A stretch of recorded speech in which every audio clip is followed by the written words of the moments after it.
मालिनी अपनी दोनों बेटों की शादी एक ही मंडप में पायल सुप्रिया से करवाकर बहू बना कर ले आती है।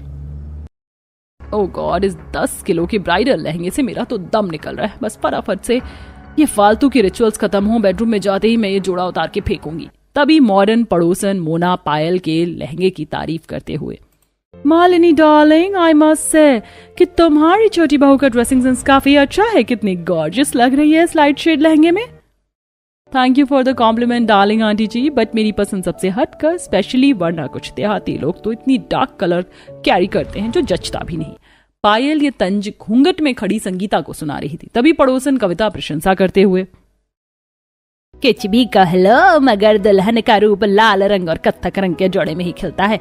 मालिनी, तुम्हारी बड़ी बहू में कितने अदब और सलीके से जोड़ा पहनावे से आचरण का पता चलता है। इसके अच्छे आचरण का क्या मुझे अचार डालना है? तो मेरे बेटे की मनपसंद के चलते आ गई, वरना मैं अपनी पसंद से बड़ी बहू भी पायल बहू की तरह चुनकर लाती। पता नहीं मम्मी जी का ये लेक्चर कहाँ समाप्त होगा। जब घी सीधी उंगली से ना निकले तो उंगली टेढ़ी करनी पड़ती है। गर्मी से परेशान पायल बेहोश होने का नाटक करती है। अरे क्या हुआ पायल बहू, संभाल कर, तुम ठीक तो हो? मम्मी जी, मुझे बहुत ज्यादा चक्कर आ रहे हैं। लगता है तुम्हें गर्मी लग गई है। बस 2 मिनट में मैं तुम्हारा गृह प्रवेश करवा देती हूँ, फिर तुम आराम कर लेना। पर मालिनी, पहले तो मैं संगीता बहू का गृह प्रवेश करवाना चाहिए। देखो जी, मुझे पता है इस बहू को कौन से स्थान पर रखना है। वैसे भी ये बहू मुझे खास पसंद नहीं। मालिनी के कटु शब्द से घूंघट में खड़ी संगीता का मन दुख जाता है। इधर दो आरती की थाली, मैं अपने घर की लक्ष्मी का गृह प्रवेश करवा लूंगा। कलश गिराकर संगीता पांव छूती है। नमस्ते बाबूजी। सदा सुहागन रहो, दूधो नहाओ, पूतो फलो बहू। बहू, इस घर में तुम्हारी बहुत सी परीक्षाएं होंगी, लेकिन तुम हिम्मत मत हारना, तुम्हारे बाबूजी तुम्हारे साथ हैं। धन्यवाद बाबूजी। दरअसल अमीर पायल को मालिनी अपनी पसंद से चुनकर लाई थी, जबकि संगीता गरीब घर से आई थी। उसकी दर्जी माँ ने एक जोड़े में उसकी विदाई कर दी थी, जिसके चलते मालिनी भेदभाव सहित दोनों का स्वागत करती है। पायल प्लीज जल्दी से आ जाओ, आज पूरी रात यूं ही खराब करने का इरादा है क्या?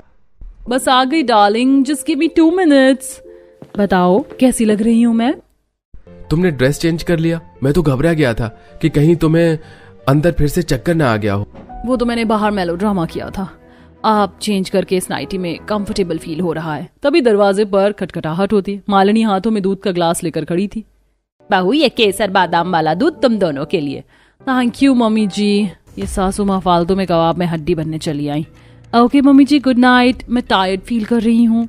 बोलते हुए मॉडर्न बहू मुंह पर दरवाजा मार देती है। वहीं दूसरी तरफ गरीब बहू दुखी थी। संगीता, तुम अब तक माँ की बातों को दिल से लगाए बैठी हो। माँ जी की गलती नहीं है सिद्धांत जी। पायल की तुलना में दहेज में मैं कुछ भी नहीं लाई, इसीलिए माँ नाराज है। संगीता, मेरी माँ बाहर से जितनी कठोर है ना, अंदर से नारियल जितनी नरम है। देखना, बच्चा हो जाने के बाद वो मान जाएंगी। संगीता हर दिन सास का दिल जीतने का प्रयत्न करती, लेकिन मालिनी उसे सुई बराबर भी अहमियत नहीं देती है। वहीं एक सुबह संगीता को उल्टी करते देख, संगीता तुम ठीक तो हो? इतनी उल्टी क्यों हो रही हैं? सिद्धांत जी, कुछ दिनों से मेरा दिल बहुत कच्चा कच्चा रह रहा है। खट्टा खट्टा खाने का मन कर रहा है। एक तो तुम्हारी तबीयत खराब है, तुम्हें ये सब चीज खाने का मन कर रहा है। मुझे कुछ समझ में नहीं आ रहा। सिद्धांत जी, आप पापा बनने वाले हैं। क्या? सच में पापा बनने वाला हूँ? माँ, आपने सुना, आप दादी बनने वाली हैं। हाँ तो क्या करूँ, मिठाई बांटूं या थाली बजाऊं? मालिनी, इतनी बड़ी खुशखबरी सुनकर भी तुम नीरसता दिखा रही हो। तुम्हारा खून खानदान बढ़ने जा रहा है। तभी दरवाजे से अमीर बहू पति के साथ प्रेगनेंसी टेस्ट की रिपोर्ट लेकर आती है। पायल बहू, डॉक्टर ने क्या कहा? मम्मी जी, मैं प्रेग्नेंट हूँ, आप दादी बनने वाली हैं। बहू, आज तुमने मुझे ये खुशखबरी देकर सोने की सीढ़ियाँ चढ़ा दी। मेरे घर का चिराग आने वाला है। बहू, अब तुम्हें ये टाइट कपड़े नहीं पहनने चाहिए। मैं तुम्हें आज ही शॉपिंग के लिए ले चलूंगी, ड्रेस दिलवाने के लिए। ओके मम्मी जी। माँ, क्या मैं आपके और पायल के साथ खरीदारी के लिए चल सकती हूँ? अपने लिए कुछ सिंपल कॉटन के सूट खरीद लेती। क्यों, तेरी 2 कौड़ी की दर्जी माँ ने क्या भर भर के मेरे घर में दहेज भेजा जो मैं तुझ पर ड्रेस दिलाने में पैसा खर्चा करूं? जो है वही पहन के गुजारा कर। संगीता के प्रति मालिनी का कड़वा स्वभाव सबको बहुत खलता है। संगीता, रो मत। तुम तो जानती हो मेरी तनख्वाह इतनी ज्यादा भी नहीं है कि मैं तुम्हें मॉल की महंगी ड्रेस दिलवा सकूं। पर ये कुछ 1500-2000 रुपए हैं, इन्हें रख लो और अपने लिए कुछ कपड़े ले आना। तुम भी सोच रही हो ना, कैसा पति मिला है कि खुला खर्चा भी नहीं दे सकता। सिद्धांत जी, आपने मुझे 2 जोड़ी कपड़े के साथ स्वीकार किया है, इतने में मैं कई जोड़े कपड़े बना लूंगी। कुछ पैसे बचाने के लिए भी गरीब प्रेग्नेंट बहू पैदल पैदल तक बाजार जाती है। वही मालिनी अपनी अमीर बहू को एसी वाली ओला में बिठाकर बढ़िया मॉल में लेकर जाती है। बहू देखिए फ्रॉक सूट कितना अच्छा लग रहा है, ढीला भी है, ऐसे खरीद लो।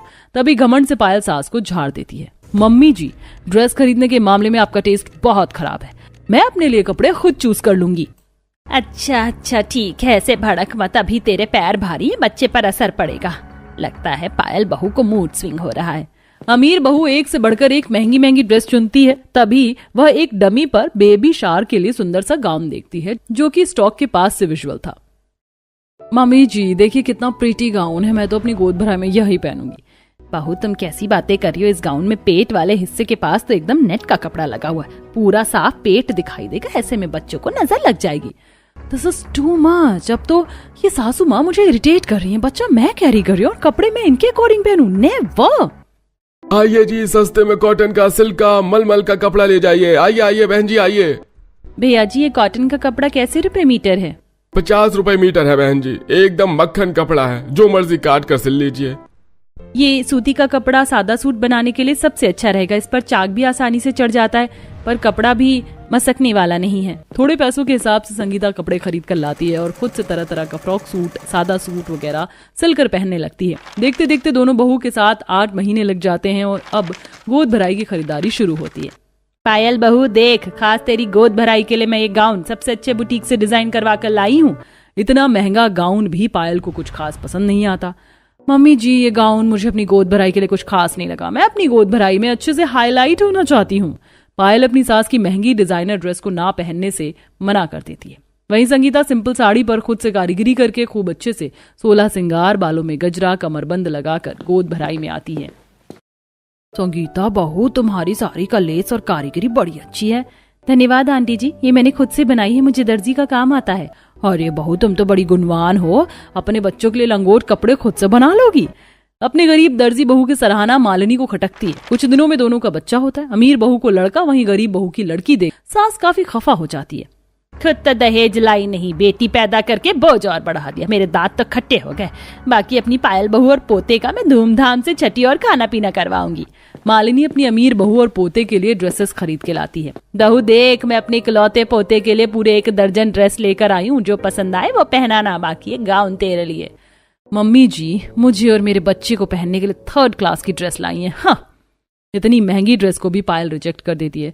वहीं संगीता के बच्चे और उसके नामकरण के लिए वो सस्ती साड़ी और स्वदेश सा कपड़ा देती है।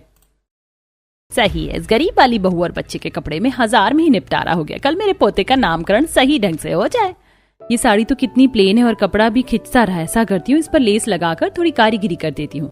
सास के दिए सस्ते ड्रेस को भी गरीब बहू रात भर जाग कर बेहतर बनाती है। वहीं पायल अगले दिन अपनी माँ का ड्रेस पहनती है। और लिली मेरा प्रिंस रोई रोई नहीं करते। पायल बहू तूने कितनी गर्मी में बच्चे को जॉर्जेट कपड़ा क्यों पहना रखा है? मैं जो कॉटन का ड्रेस लेकर आई थी वो कहाँ है? तूने भी ड्रेस बदली हुई है पहनी है? तूने भी ड्रेस बदली हुई पहनी है? मम्मी जी आपकी डाउन मार्केट ड्रेस पहनकर मुझे अपनी इंसल्ट नहीं करवानी थी।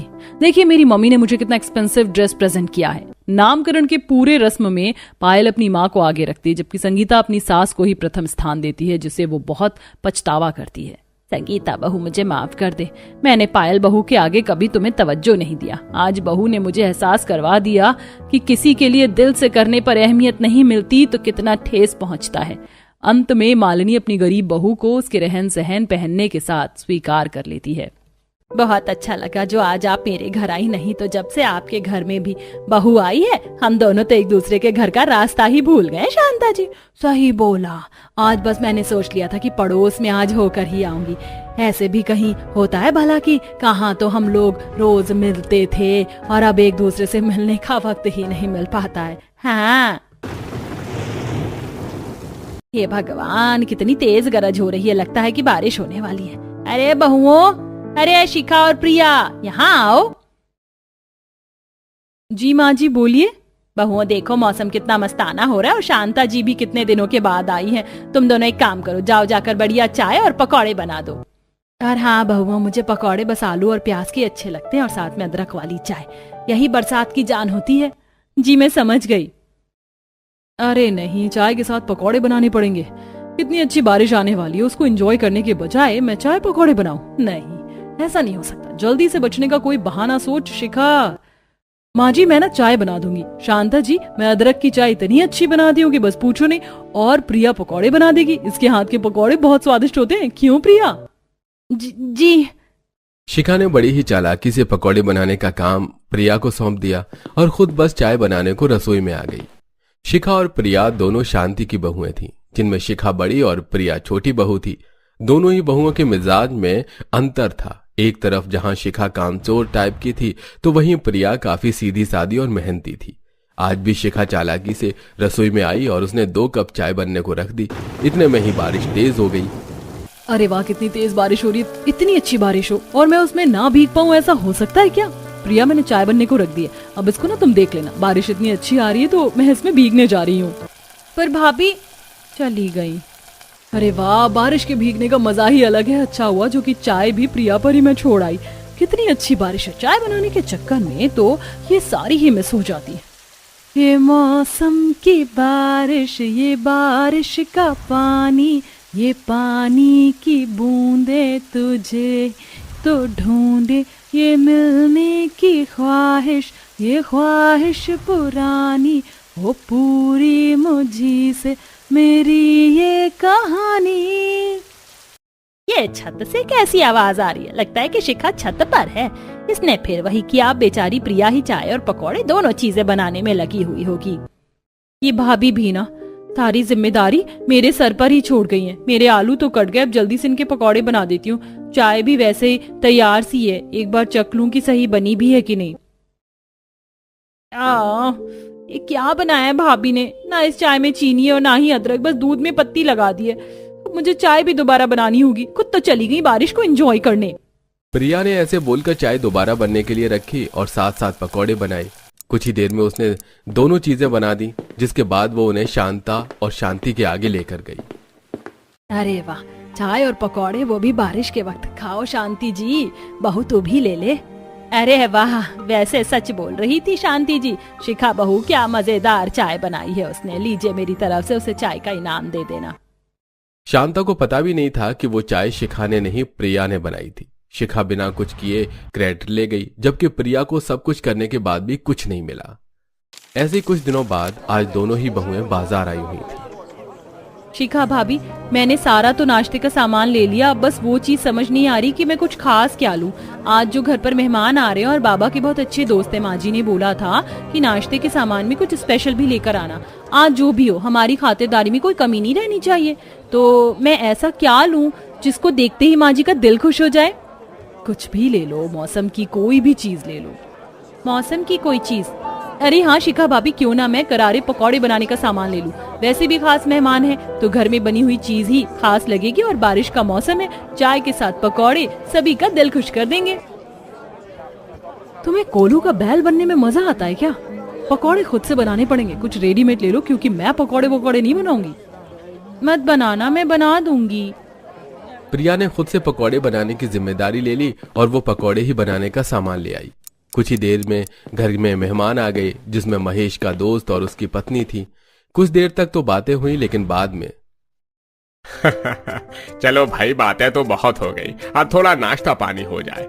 अरे बहू, ओ यहाँ आओ। जी बाबा, बोलिए। अरे बहू, अंकल के लिए नाश्ता लगाओ, देखो मौसम कितना अच्छा है। एक काम करो, चाय के साथ पकौड़े बना देना। बाबा, मैं तो चाय बना दूंगी, प्रिया पकौड़े अच्छे बनाती है तो पकौड़े वो बना लेगी।